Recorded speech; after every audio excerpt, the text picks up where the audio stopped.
G'day, I'm about to spend 5 days on the most magnificent cruise ship you could ever imagine. This is Explora Journeys Explora 2, a high-end super luxurious cruise ship that's not going anywhere for the next 5 days. I'm in Monaco Harbour for the Monaco Grand Prix.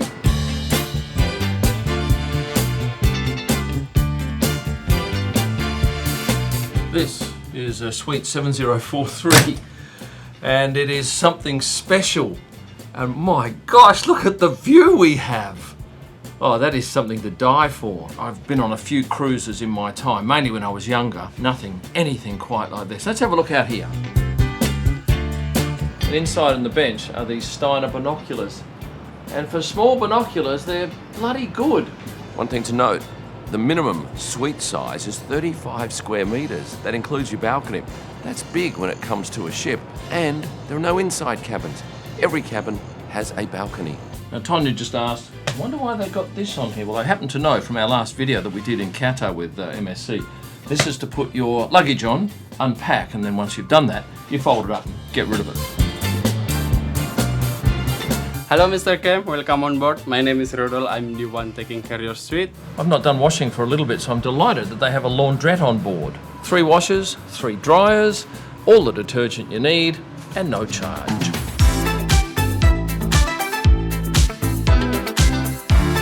This is the very top level of this ship, 14th floor. Is this a pickleball court? And behind me a basketball hoop. Well, I might be pretty happy. I'm up on the 14th deck at the Sky Bar, and I'm starting to think 5 days is not long enough on this ship. This is my first night. It's swish. Tell you what, I quite like this. A beautiful jacuzzi overlooking Monaco Harbour. This is the marketplace. Plenty to drink, lots of fresh seafood on offer, including hake, lobster tail, grilled salmon and shrimps. Now, I'm not a fan of buffets, but I tell you, I've never seen a buffet quite this extravagant. There's so much on offer. Reminds me a little bit of Mezzanine at Singapore's Grand Hyatt, which is no longer in existence. So welcome to Harvest Green. Harvest Green, we have the Caesar salad, we have a Buddha bowl, and also we have a green salad.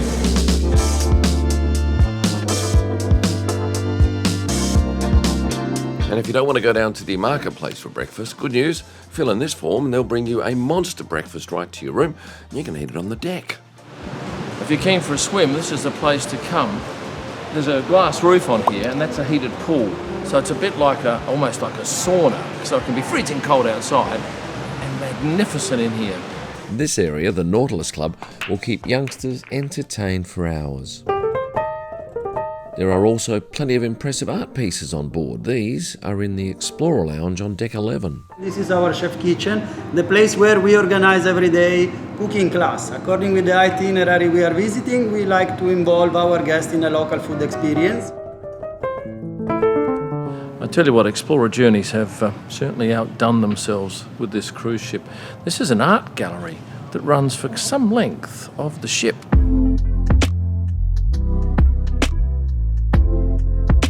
Now, my wife spent the best part of 2 hours today having a massage and then ended up in this salt room. But she didn't have a swim. She could have. This is 35 degrees in here. And despite the fact that it's a bit windy outside, of course, you don't feel anything inside. And if you're someone like Valtteri Bottas, who likes getting his kit off and sweating it out, the Finnish sauna is just for you. And on a sunny day with no wind, this would be perfect. But unfortunately, there's plenty of wind and the clouds have rolled in. This is what we call the ocean state of mind. I don't think I'm much of a candidate for a wellness centre. I don't like to sit still too often, but my wife certainly enjoyed her time here today. And for those of you wondering, you can get your nails done, manicure, pedicure, none of those false nails, but you can certainly get them tidied up. And there's also a hair salon. And on the other side of the ship, to my cabin, you see a whole lot of F1 trucks that are parked up here whilst the event goes on, but come Sunday night they'll all be back in the paddock packing up and heading off to Barcelona. This is my second cruise with Explora. This is Explora 2. We've been on Explora 1 as well. It just feels luxurious, like you're really being cared for and you're a special guest to them, so they do a great job. The MSC Foundation is the philanthropic arm of the MSC Group. It focuses on marine conservation, community support, education, and emergency relief. Just found another lounge. This is the Stern Lounge. We have all the trivias. We have the karaoke in this lounge. We have party at night. And we have also some beautiful cocktails for you guys to try out. What have you got here for me, sir? Well, I do got the Southern Comfort with the Coke, may I? You may. Yes, please. Cheers to that. Hope you enjoy it. All your drinks are included in this package, except for some high-end stuff, which you would never expect to be included free of charge. But when you look at the array of spirits on offer, that's crazy. If you're a whiskey lover, this is probably the bar for you, the malt whiskey bar. And I can tell you from here, the view out over the harbour is unbelievable. We are live at the beautiful humidor here at Explora Journeys, where you have Cuban cigars as well as Nicaraguans and Ecuadorians. I mean, you can't do any better than this. It's the place to be. There's a Cohiba down here for €310. This is the Panerai Tourbillon, €165,000 for the Monaco Grand Prix. And this is exclusively for Explora, and you can buy a pre-owned luxury bags. Well, let's be honest, dining out is one of the main draw cards of a cruise, and on the Explorer 2 there is a myriad of options. But tonight, I'm at Marble & Co, and the menu is fascinating because there's no prices next to anything. And tonight, I'm going for the ribeye, medium rare, and I hope I'm going to love it. Would you like to prefer some whiskey in your soup? Let's try that. The lobster bisque, impressive, although I'm not sure I could taste the whiskey. Then it was onto a Caesar salad made right there at the table. The gentleman at the next table forgot his glasses. So the crew brought out a box of glasses, which is really just magnifiers, and the gentleman doesn't have to go back up to his room to get his glasses. That was an epic meal. I gave the steak 8.4 out of 10. After dinner we wandered the upper decks and soaked up Monaco Harbour by night, and what a vista this is. And the thing that struck me was just how many common spaces there were for a mere 900 passengers. From the moment they get on the ship, they walk into a beautiful lobby like this, and they're like, this is not a ship, because it doesn't feel like a ship, because you have this beautiful lobby, the grand staircase, a Steinway Model B, you don't see those everywhere, and then the shopping opportunities you have as well. You could be in a luxury hotel anywhere in the world, but you're on a ship. So we take that hotel around the world for you. Tonight, we're eating at the French restaurant. Fil Rouge, I had the veal, Jace had the short rib, and we were both well sated. We're night 4, and we'll come down to Sakura, which is the Japanese restaurant. We've had a number of appetizers, the prawn tempura, fantastic, and shortly they'll bring out black miso cod. This restaurant is a little bit noisier than the ones that we've been to previously, but the miso cod, I gave a 9.2 out of 10. It was probably a smidge better than Nobu's legendary miso cod. And the best part is, when you leave, there's no bill to take care of. It's all included. So get this, they're running this old F1 movie. You listen to it with the headphones. There's about 30 people down here. There's popcorn and cookies. It's an amazing thing to do.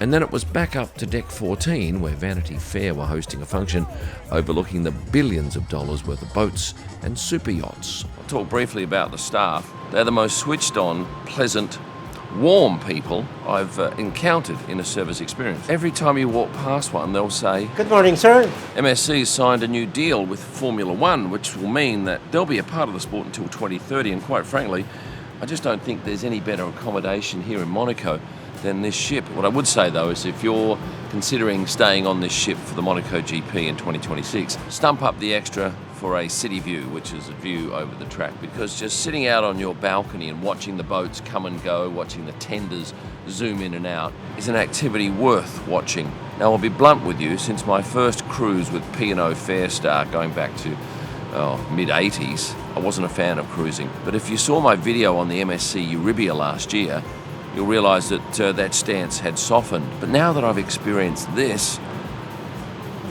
I think there's every chance we'll end up on one of those fjord cruises. My wife's already doing the research, and my son Jace, who was here shooting with me at the race, is very keen to join us as well. With this cruise in particular, there were a lot of F1 people. There were drivers, team principals. Stefano Domenicali stayed on board, Flavio Briatore. And I think once the word spreads from those people about how good this is, I reckon you might find it tricky to get a suite here during the 2026 Grand Prix. And that's why, as soon as I've finished recording this, I'm going downstairs to talk to my contacts here on board Explorer 2 about shoring up my chances for next year. So post-race Monaco at the GP, there is a tradition where all the ships in the harbour absolutely honk their horns, and believe me, you won't have any trouble here in the Explorer 2.